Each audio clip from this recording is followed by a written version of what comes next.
He never spoke to me. Not a word, not even a glance. At dinner he sat across the table, laughing with our parents, joking with cousins, leaning into every story but mine. His voice filled the room warm and loud, but when his eyes reached me, they slid away as if I wasn't there. I tried to speak once about my day. I got the top score in class, I said quietly, my fork clinking against the plate. Silence followed. No one responded. Then he cracked a joke about something else, and everyone burst into laughter. I sat frozen, the pride in my chest collapsing into ash. It wasn't just the silence. It was the way he smiled with them, his shoulders relaxed, his voice bright, as if I was the only shadow at the table. I realized then, as my words dissolved into nothing, that I wasn't his sibling. I was invisible. I chewed quietly, staring at the food on my plate, wondering how it was possible to sit so close to someone who shared my blood yet feel like I didn't exist at all. The silence grew heavier with each passing day. At breakfast, I'd sit at the table first, waiting, hoping maybe he'd nod. Maybe he'd ask me something simple like, "Did you sleep well?" Instead, he'd walk in, brush past me without a glance, and start talking to our parents about everything but me. Sports scores, weekend plans, his friends, his future. His voice filled every corner of the room, while mine never left my throat. I tried again and again to slip into their conversations. "I finished that project early," I said once softly as my mom poured coffee. My father didn't even lift his head. My brother chuckled at some story he was telling, his fork stabbing into his eggs, laughter rising from his chest like I wasn't even in the room. My words fell into the space between us and died there. It wasn't only at home. At family gatherings he shone like the center of the universe. Relatives gathered around him, hanging on every word, clapping his back. "You've grown into such a fine young man," they'd say, and he'd beam, his laughter carrying over the clatter of plates and music. And me? I stood at the edges, holding an empty glass, plastering on a smile that no one saw.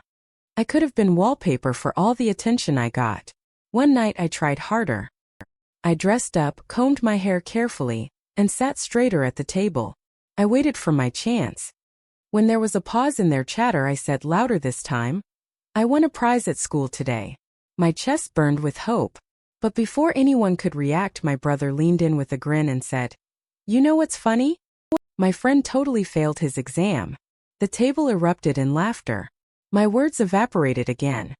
That was the moment it hit me. They weren't just ignoring me. They were trained not to hear me. His voice always covered mine, his laughter always louder, his presence swallowing me whole. And the others followed his lead. To them I wasn't silent. I was nothing. I began to study their faces as I spoke, searching for flickers of recognition. My father's eyes glazed over. My mother busied herself with serving. My brother laughed with his mouth full, crumbs on his lips, never once turning my way. The realization dug deep. They saw me every day, but they never looked at me. They lived with me, but I was already erased. Nights became the worst. I'd lie in bed replaying everything I hadn't said, all the words I'd swallowed because no one would hear them anyway. I'd stare at the ceiling, whispering into the dark, practicing conversations I knew would never happen. My voice sounded strange to me, as though even I was forgetting what it felt like to be heard. And yet every time I walked into the dining room, a tiny piece of me still hoped, maybe tonight, maybe this time he'll look at me, speak to me, remind me I exist. But each night was the same. His laughter rang out, their voices circled around him, and I sat silent, watching them live a life I was locked out of. I told myself it was only silence, that silence couldn't kill me. But it did, slowly, piece by piece. Every ignored word carved away at me until I wasn't sure there was anything left to carve. And the worst part wasn't that my brother didn't speak to me. It was that his silence had taught everyone else not to either. The breaking point came on a night that looked ordinary from the outside. Dinner was served, the same dishes lined across the table, the same voices filling the air. But to me it felt like a knife was being twisted deeper with every passing second. I had spent the entire day trying to find something, anything that would make them notice me. I cleaned the kitchen until the counters gleamed, folded the laundry neatly into perfect squares, even set the table with care. My chest hummed with the fragile hope that maybe, just maybe, someone would say thank you. or even just I see you. But when we sat down to eat, the same pattern began. My brother dominated the table, telling stories, cracking jokes, waving his hands in wide gestures that made everyone laugh louder. My father leaned in, listening with pride. My mother kept serving him extra portions, as though he alone deserved to be full. I sat at the corner, my plate untouched, my throat dry. Finally I spoke.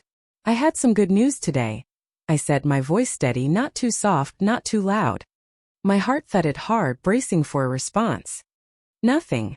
My mother poured my brother another glass of water. My father chuckled at his joke about work. My brother threw his head back, laughing so loudly the silverware rattled. My words hung in the air, unheard, unwanted, dissolving before they could even land. I tried again. I got selected for the presentation next week, I said, forcing a smile, praying someone would look at me. Still nothing. My father leaned toward my brother, asking about his weekend plans. My mother tapped her fork against her plate, nodding at him like a proud audience. My brother laughed again, his mouth full, crumbs falling to the table. And that was when it hit me, he wasn't just silent with me. He had taught them to be silent too. His laughter was a curtain, closing off anything I said. His silence toward me was an order they all obeyed. And I realized something crueler than their mockery. Invisibility hurt more than hatred. The food on my plate blurred. My throat tightened. I wanted to scream, to slam my hands against the table, to shout until they had no choice but to hear me. But my lips pressed shut. My silence became the loudest sound in the room. I watched them as if from far away. Their faces glowing under the lights, their laughter bouncing off the walls, their lives spinning in circles that never included me. My chest ached with a truth I couldn't swallow.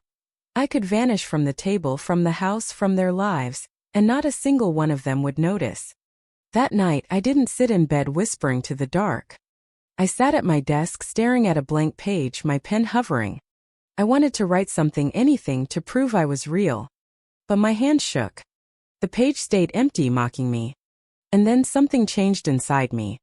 I felt it, sharp, cold, undeniable. A new kind of silence, not the one they forced on me, but one of my own making.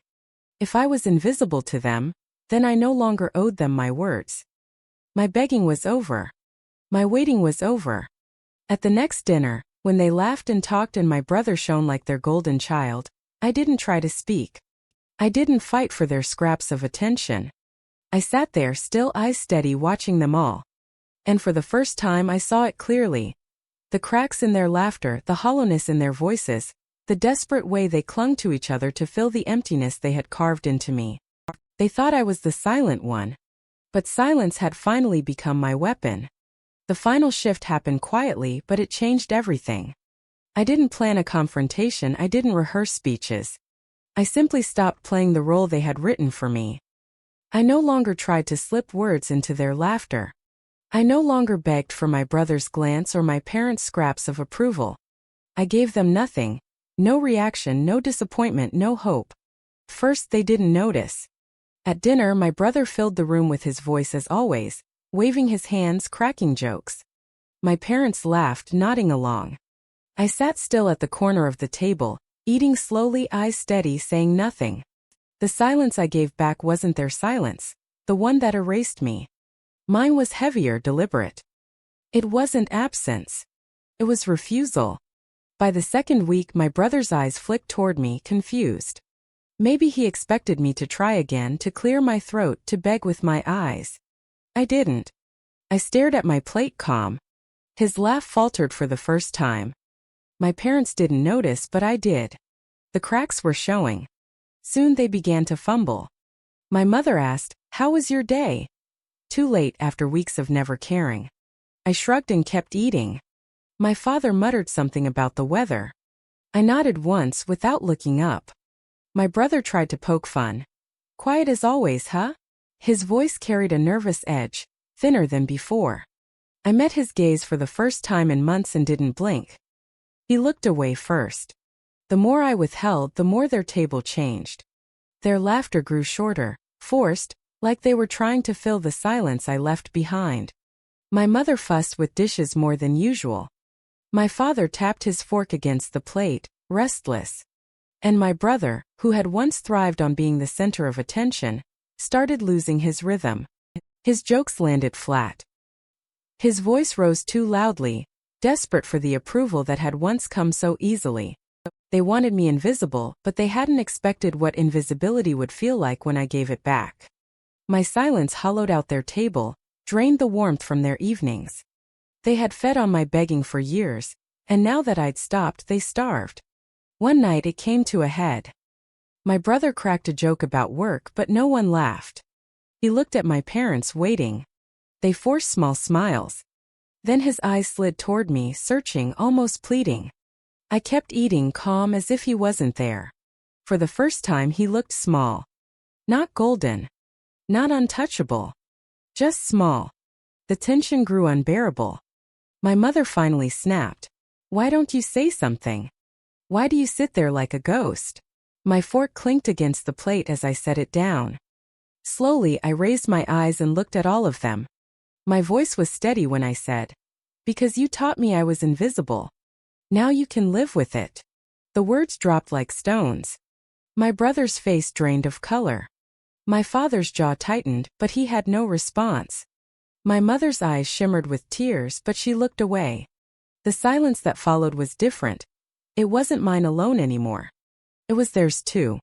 I stood, gathered my plate, and walked away without another word. I didn't slam doors. I didn't scream. I left them sitting in the echo of their own emptiness, the same emptiness they had built around me. That night, in my room, I sat by the window and finally let myself breathe. I realized something bittersweet. They would never see me the way I once begged to be seen. But I didn't need them to anymore. Their approval, their laughter, their attention, it wasn't worth the cost of my soul. The next dinners were quieter. My brother tried to fill the void, but his laughter no longer carried. My parents listened less, their eyes wandering toward me, searching for the voice they had buried. But I stayed silent, calm, untouchable. They had made me invisible. But in the end, it was their own world that faded. Their laughter sounded hollow. Their stories fell flat. Their golden boy dimmed without the shadow he had depended on. And me? I carried my silence like armor. Not a weakness, not a wound, power. The power to step away from their table, their world, their blindness. Because I finally understood. Being invisible to them didn't mean I wasn't real. It only meant they would never know what they lost when I stopped trying to be seen.